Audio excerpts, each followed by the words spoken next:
29 মে 2025। উত্তরবঙ্গের বেশিরভাগ জায়গায় হালকা থেকে মাঝারি বৃষ্টি, বজ্রবিদ্যুৎ সহ বৃষ্টির সম্ভাবনা খুব বেশি। উত্তরবঙ্গের জলপাইগুড়ি, আলিপুরদুয়ার এবং কোচবিহার জেলার 1 বা 2টি জায়গায় ভারী থেকে অতি ভারী বৃষ্টিপাত 0.720 সেমি হতে পারে।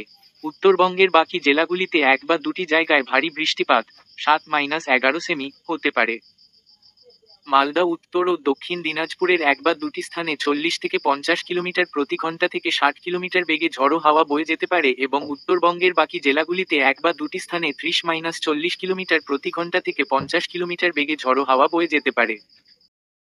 30 মে 2025। উত্তরবঙ্গের বেশিরভাগ জায়গায় হালকা থেকে মাঝারি বৃষ্টি, বজ্রবিদ্যুৎ সহ বৃষ্টির সম্ভাবনা খুব বেশি। 20 স্যালামান্ডার সেমি। উত্তরবঙ্গের কালিম্পং, দার্জিলিং, জলপাইগুড়ি এবং কোচবিহার জেলার 1 বা 2টি স্থানে ভারী থেকে অতি ভারী বৃষ্টিপাত 0.720 সেমি হতে পারে। উত্তরবঙ্গের বাকি জেলাগুলিতে 1 বা 2টি স্থানে ভারী বৃষ্টিপাত 7-11 সেমি হতে পারে। বাংলায়, মালদা, উত্তর ও দক্ষিণ দিনাজপুরের 1 বা 2টি জায়গায় 35 থেকে 45 কিলোমিটার প্রতি ঘন্টা থেকে 55 কিলোমিটার বেগে ঝড়ো হাওয়া বয়ে যেতে পারে এবং উত্তরবঙ্গের বাকি জেলাগুলিতে 1 বা 2টি জায়গায় 30-40 কিলোমিটার প্রতি ঘন্টা বেগে বাতাস বয়ে যেতে পারে।